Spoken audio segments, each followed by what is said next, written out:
O cheiro das coroas de flores era enjoativo, quase sufocante, misturado ao odor de cera derretida das velas e ao perfume pesado das roupas escuras. Cada som na pequena capela parecia amplificado. O ranger de um banco, uma tosse contida, os soluços, abafados que escapavam como pequenos golpes no silêncio denso. Eu estava ali, em pé, mas era como se flutuasse fora do meu próprio corpo, observando tudo através de uma névoa espessa de dor e incredulidade. Ao meu lado, a mãozinha quente e um pouco pegajosa do meu filho, Léo, apertava a minha. Com apenas 4 anos, ele não entendia a finalidade daquele caixote de madeira escura ali na frente, nem porque tanta gente chorava baixinho. Para ele, papai tinha apenas dormido muito.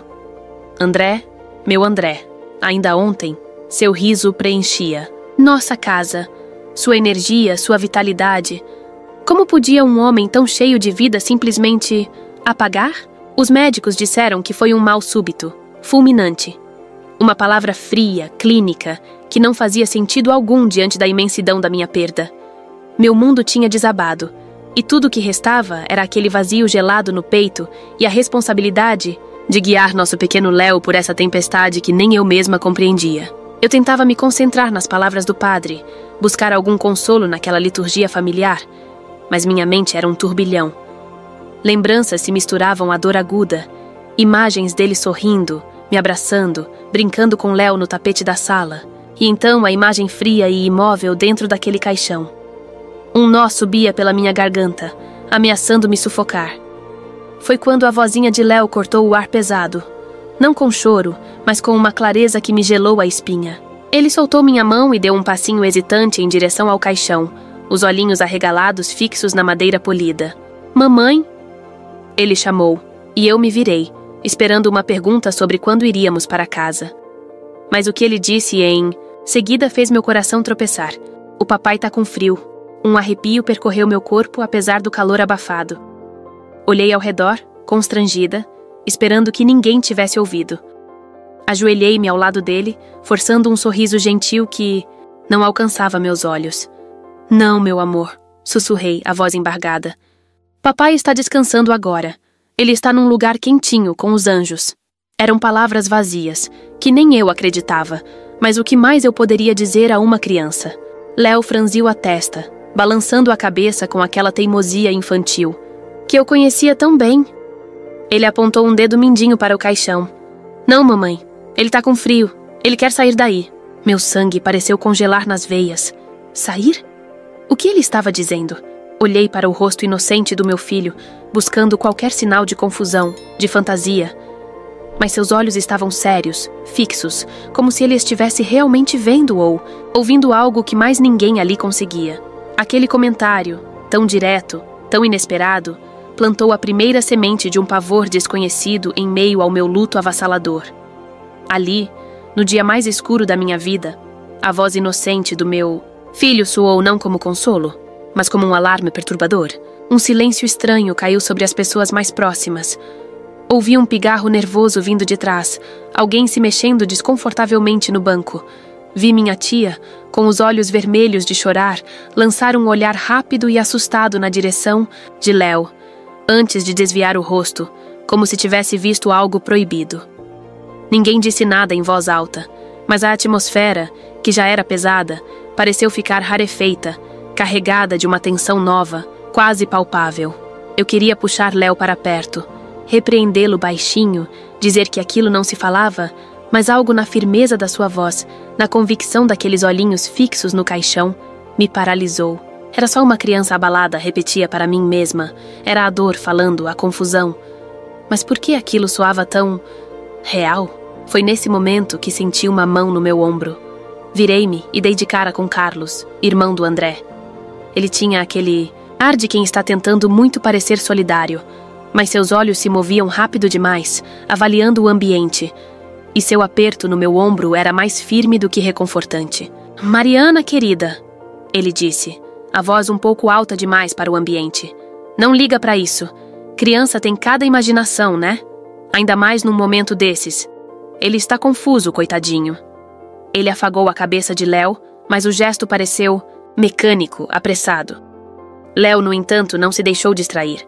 Continuou olhando para o caixão impassível. Carlos forçou um sorriso para mim, um sorriso que não chegava aos olhos. Olha, eu sei que é o pior momento possível, de verdade, mas...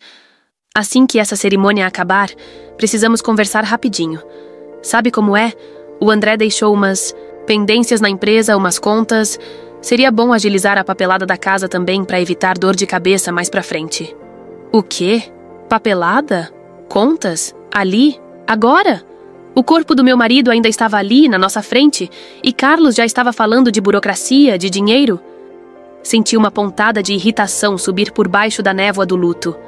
Era impressão minha ou ele parecia ansioso demais para resolver as coisas? Ansioso demais para virar a página? Tentei responder, mas as palavras não saíam. Apenas assenti minimamente, querendo que ele se afastasse, que me deixasse em paz com a minha dor e com a estranha angústia que as palavras do meu filho tinham despertado. Carlos pareceu entender meu silêncio como concordância e deu um tapinha no meu braço antes de se afastar ligeiramente, voltando à sua postura de cunhado enlutado, mas seus olhos continuavam inquietos. E enquanto ele se afastava, ouvi Léo sussurrar novamente baixinho, mas audível para mim. Papai não gosta daqui, mamãe. Um calafrio desceu pela minha espinha. Algo estava muito, muito errado ali, e não era só a morte do meu marido. Papai não gosta daqui, mamãe. Aquelas palavras ficaram ecoando na minha cabeça, mais altas que os hinos fúnebres, mais presentes que o choro contido ao meu redor. Eu tentava afastá-las, me agarrar à lógica. André estava morto. Morto. Atestado assinado. Caixão lacrado. Era o fim. Crianças pequenas, no meio de um trauma desses, fantasiam, misturam realidade com medo, com saudade. Era isso. Tinha que ser. Meu filho estava sofrendo, tentando processar o impensável da sua maneira. Mas cada vez que eu olhava para aquele caixote escuro, a imagem do meu André ali dentro, imóvel, e depois olhava para o rostinho sério de Léo, tão convencido do que dizia, uma rachadura fina começava a aparecer na minha certeza. Tentei me lembrar dos últimos dias. André andava meio estressado, sim. Falou algo sobre uma discussão mais acalorada com Carlos na empresa, sobre uns investimentos que ele não concordava, mas nada que justificasse. Isso. E o Carlos? Por que aquela pressa toda com dinheiro, com papéis? Parecia mais preocupado em resolver a situação do que em lamentar a perda do próprio irmão. Lembrei-me de como ele pareceu aliviado, quase satisfeito, quando o médico deu a notícia final, apesar das lágrimas de crocodilo. Na hora, atribuí ao choque, mas agora... Mamãe! Léo puxou a manga do meu vestido, os olhos arregalados. Papai tá batendo devagarinho, bem devagarinho. Igual quando ele brinca de posso entrar? Na porta do meu quarto. Bi batendo? Meu coração deu um salto tão violento que pensei que fosse sair pela boca. Olhei fixamente para o caixão, prendendo a respiração, tentando ouvir algo além do murmúrio da capela. Nada. Silêncio. Era a imaginação dele, claro que era. Mas a descrição, igual quando ele brinca, era tão específica, tão dele. Uma onda de náusea me subiu pela garganta. A dúvida, antes uma semente minúscula, começava a germinar, a cravar raízes incômodas no meu peito. E se... Não, não podia ser. Era loucura pensar nisso. Mas a imagem de André, preso, tentando... A imagem era tão vívida, tão horrível, que me fez cambalear. Eu estava ali, de luto pelo meu marido. Mas uma parte de mim, uma parte irracional e aterrorizada, começava a se perguntar se eu não estava cometendo o erro mais terrível da minha vida. A luta dentro de mim era brutal. A razão me mandava aceitar a morte, mas o olhar do meu filho e a frieza calculada do meu cunhado gritavam que algo estava terrivelmente fora do lugar. Prendi a respiração, os ouvidos tensos, tentando captar qualquer coisa, qualquer mínimo ruído que confirmasse as palavras assustadoras de Léo. O ar parecia vibrar com a tensão não dita. Foi então que aconteceu. Um som minúsculo, quase imperceptível. Um toque, tão baixo que poderia ser qualquer coisa. A madeira do caixão estalando com a mudança de temperatura, um objeto caindo do lado de fora, minha própria imaginação pregando peças cruéis. Mas veio logo depois de Léo falar sobre as batidas. Olhei para ele e seus olhos estavam ainda mais arregalados, se é que era possível. De novo, mamãe! ele sussurrou, agarrando minha saia com força, a voz embargada pelo medo e pela urgência. Ele bateu de novo. Papai quer sair. Ele tá com medo do escuro. Chega. Aquilo foi o limite. A combinação da insistência desesperada do meu filho, aquele som mínimo mas perturbador, e a lembrança da frieza calculista de Carlos. Algo se rompeu dentro de mim. A dúvida se tornou uma suspeita venenosa e urgente. Com o coração martelando contra as costelas, virei-me e caminhei a passos firmes até Carlos, que conversava em voz baixa com um primo distante, um sorriso forçado no rosto. Carlos! Chamei, minha voz tremendo um pouco, mas firme. Ele se virou, o sorriso vacilando ao ver minha expressão. Carlos, você tem certeza absoluta sobre o diagnóstico? Sobre tudo? A mudança no rosto dele foi instantânea e assustadora. O verniz de cunhado prestativo se estilhaçou, revelando uma raiva mal contida. Seus olhos se estreitaram e ele deu um passo na minha direção, baixando a voz para um rosnado furioso. Mariana, o que diabos você está insinuando? Você perdeu o juízo? Claro que eu tenho certeza. Você viu o atestado. O médico confirmou. Vai ficar dando ouvidos para fantasia de criança agora? Tenha respeito pelo seu marido, pelo menos. Sua reação foi tão desproporcional, tão agressiva, que confirmou meus piores medos. Ele estava escondendo algo. Respeito? Retruquei, sentindo a adrenalina tomar conta do meu corpo, abafando a dor por um instante. Respeito seria ter certeza. Léo não para de dizer que o pai está... Cala a boca! Ele sibilou, e antes que eu percebesse, sua mão agarrou meu braço com força, os dedos cravando na minha pele. Você não vai fazer um escândalo por causa de imaginação de moleque. Isso acaba aqui e agora.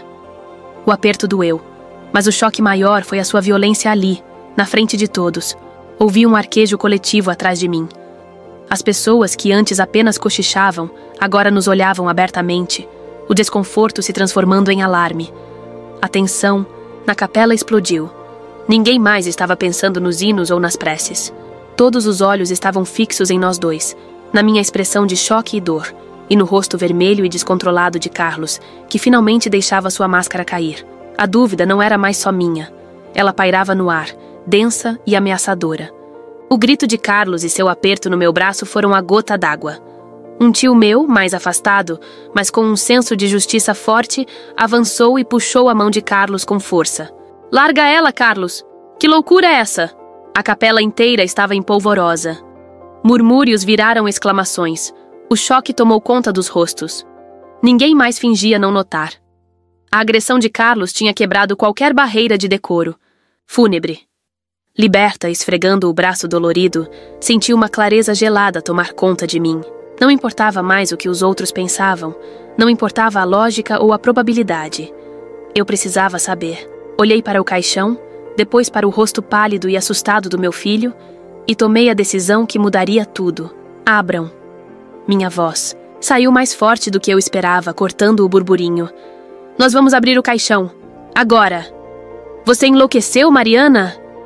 Carlos berrou, tentando avançar de novo, mas dois primos o seguraram. Isso é profanação! É ilegal! Eu não vou permitir! Ele se debatia, o rosto vermelho de pânico agora, não mais só de raiva. Mas sua histeria só reforçava minha convicção. Alguém me ajuda! Pedi, olhando ao redor. Após um segundo de hesitação, o mesmo tio que me defendeu e um amigo, de infância de André, que até então estava quieto num canto, vieram para o meu lado. O clima era de pura tensão. As pessoas prendiam a respiração. O padre, parado perto do altar, parecia petrificado, dividido entre o protocolo e o horror que se desenrolava. Encontrar algo para abrir a tampa selada pareceu levar uma eternidade. Alguém correu até a sacristia e voltou com uma chave de fenda grande e um pequeno pé de cabra. O som do metal arranhando a madeira polida ecoava na capela silenciosa como um trovão. Cada volta do parafuso, cada rangido da madeira sob a pressão do metal, fazia meu coração bater mais forte. Carlos continuava a gritar ameaças e súplicas, incoerentes, mas sua voz era apenas um ruído de fundo agora. Ao meu lado, Léo sussurrava sem parar. Tá quase, mamãe. Tá quase. Papai tá esperando.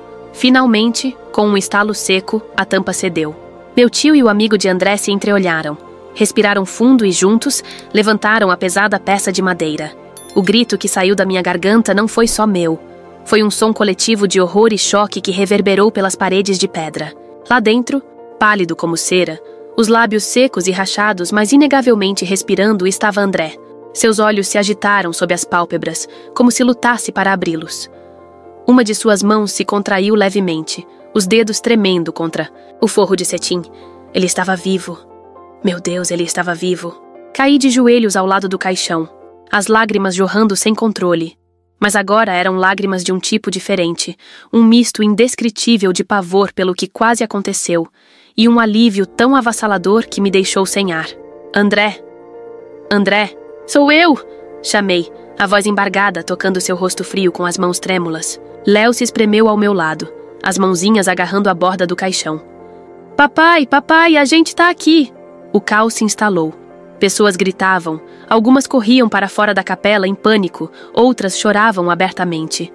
Ouvi alguém berrar: chamem uma ambulância! Rápido! Vi Carlos encolhido num canto, o rosto branco como papel, murmurando: não pode ser, não pode ser.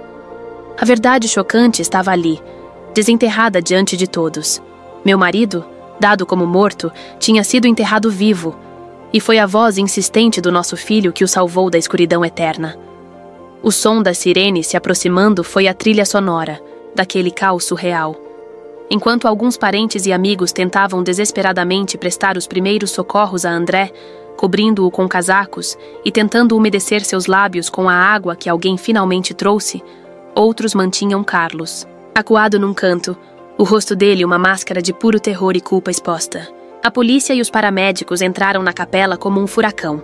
Seus rostos, inicialmente profissionais, logo se transformando em choque ao entenderem a situação bizarra e macabra que tinham encontrado. André foi levado às pressas para o hospital. Eu e Léo na ambulância com ele. Minha mão segurando a dele com força, sentindo o pulso fraco, mas presente. Cada batida era uma promessa. Uma segunda chance que quase nos foi roubada. Léo, apesar do medo, estava agarrado ao braço do pai, murmurando: "Você acordou, papai. Você acordou." Como um mantra. A investigação veio logo em seguida. A história de Carlos desmoronou rapidamente sob o interrogatório policial. Ele confessou. Não queria matar André, jurou ele. Pelo menos era o que dizia. Queria apenas incapacitá-lo por tempo suficiente para ter acesso às contas, forjar assinaturas, talvez vender a casa que ele tanto cobiçava. Usou um sedativo potente que comprou ilegalmente, achando que André apenas dormiria por umas horas. Quando André não acordou e entrou num estado que parecia morte, talvez uma reação adversa, uma overdose acidental ou uma condição pré-existente que ele desconhecia, Carlos entrou em pânico. Em vez de chamar ajuda, dobrou a aposta. Pagou uma quantia absurda a um médico de reputação duvidosa para assinar o atestado de óbito às pressas, sem verificar direito. Ele o enterrou vivo por ganância e covardia. Foi preso ali mesmo, na capela, algemado e levado sob os olhares de horror e desprezo de todos que um dia o chamaram de família ou amigo. Os dias seguintes foram uma montanha-russa no hospital. André demorou a despertar completamente, seu corpo e mente traumatizados pelo que passou. Quando finalmente abriu os olhos e sua consciência retornou, a primeira coisa que ele fez foi procurar por mim e por Léo. As lágrimas que rolaram pelo seu rosto, quando nos viu, quando percebeu que estava seguro, lavaram um pouco da escuridão que tinha se instalado em nós. Ele contou com a voz fraca que em alguns momentos de semiconsciência no caixão, ouviu a voz distante de Léo, chamando por ele, dizendo que estava com frio. Aquilo, ele disse, foi a única coisa que o manteve lutando, que o impediu de se entregar completamente à escuridão. A recuperação foi longa, física e emocionalmente, mas a cada dia, André ficava um pouco mais forte. E a cada dia, nosso pequeno Léo estava lá, trazendo desenhos, contando histórias, simplesmente sendo a luz que nos guiou através do túnel. Ele não entendia a dimensão do que tinha feito, mas sabia que seu papai estava de volta, e isso bastava. Para nós, ele era nosso pequeno herói. O menino cuja intuição e amor inabalável desafiaram a própria morte. Hoje, alguns meses depois, estamos em casa. As cicatrizes ainda existem, claro. O medo, a memória daquele dia terrível, eles não desaparecem por completo. Mas a gratidão é maior. A vida nos deu uma rasteira brutal, mas também nos mostrou a força que temos juntos. Carlos está pagando pelo que fez, e a justiça, mesmo que dolorosa, seguiu seu curso. Olho para André, rindo de uma piada boba de Léo no jardim, e meu coração se enche de uma paz que achei que nunca mais sentiria. Aquele dia escuro na capela quase nos destruiu, mas no fim, ele nos lembrou do essencial. O amor, a verdade e a voz de uma criança podem ser mais poderosas que qualquer escuridão. Renascemos daquele pesadelo, mais fortes, mais unidos e prontos, para abraçar cada novo amanhecer como o milagre que realmente é. Essa história da Mariana, do André e do pequeno Léo é daquelas que arrepiam a gente até a alma, não é? Mostra como mesmo no fundo do poço, naquela escuridão que parece não ter fim, uma pequena luz pode fazer toda a diferença. A intuição de uma criança, a força de uma mãe que se recusa a ignorar o que sente, a luta desesperada pela verdade, são coisas que nos lembram do poder que existe dentro de nós, mesmo quando tudo parece perdido. Quantas vezes a gente ignora aquela vozinha lá no fundo, aquele pressentimento estranho? A história de hoje é um lembrete poderoso para ouvirmos nosso coração, para confiarmos naqueles que amamos e para nunca, jamais, subestimarmos a força do amor familiar contra a ganância e a maldade. E você? Essa história mexeu com você? Já passou por alguma situação em que a intuição falou mais alto? Ou presenciou algo que parecia impossível, mas o amor e a persistência mudaram o final? Conta pra gente aqui nos comentários. Adoramos ler as experiências e os pensamentos de vocês. Criar essa troca aqui no canal. Se você se emocionou, se essa história te tocou de alguma forma, não esquece de deixar o seu like aqui embaixo. Isso ajuda muito o nosso trabalho e faz com que histórias como essa cheguem a mais pessoas. E claro, se você ainda não faz parte da nossa comunidade, inscreva-se no canal e ative o sininho. Assim, você não perde nenhuma das histórias reais, impactantes e emocionantes que trazemos aqui quase todos os dias. Obrigado por assistir, por sentir junto com a gente. A gente se vê na próxima história. Até lá!